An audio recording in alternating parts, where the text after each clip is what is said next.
All right, I'm rolling.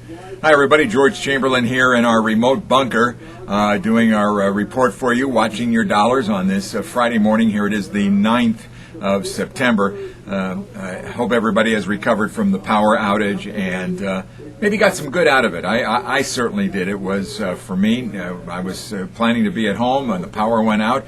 Our 7-year-old granddaughter, Sophia, was at our house with us, and she is every Thursday night, and was watching Mary Poppins, and the power went out, and so she was a little perturbed about that.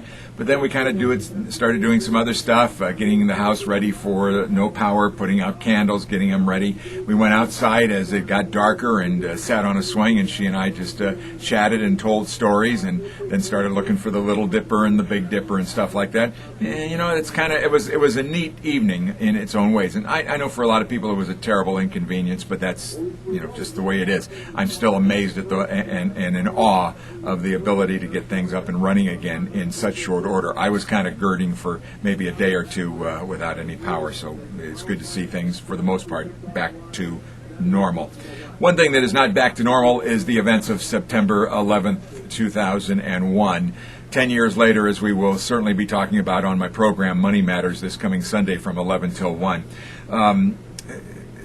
That was a terrible day. I'm going to be actually talking on that morning, this coming Sunday, with Jeff Prescott. Jeff was the anchor here at Kogo back then, and really a great guy. And he and I were sitting in the room together in the studio here watching as the events unfolded, and it was very dramatic, to say the least. I remember it almost minute by minute, and I also remember the impact it had on Wall Street. Remember, the attacks on the World Trade Center 10 years ago were not an attack on two buildings. They were directly an attack on the financial system of the United States. And this is not a political comment, but we are still, in many ways, the problems we have with our economy today are still related to those attacks 10 years ago. It was a terrible mess.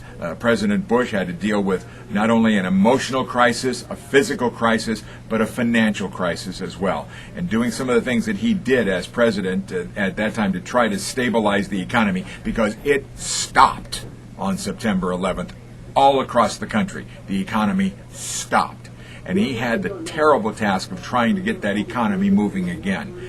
And so we find ourselves, I believe, to this day, still affected and impacted by what happened back then. And it's why, in many cases, the unemployment rate is so high. It's why businesses are doing the things that they do. But as is the case with the outage, life goes on. And we have seen the markets do great things since then. 2007, 6 years after the attacks, the Dow Jones Industrial Average and other indexes hit all-time highs.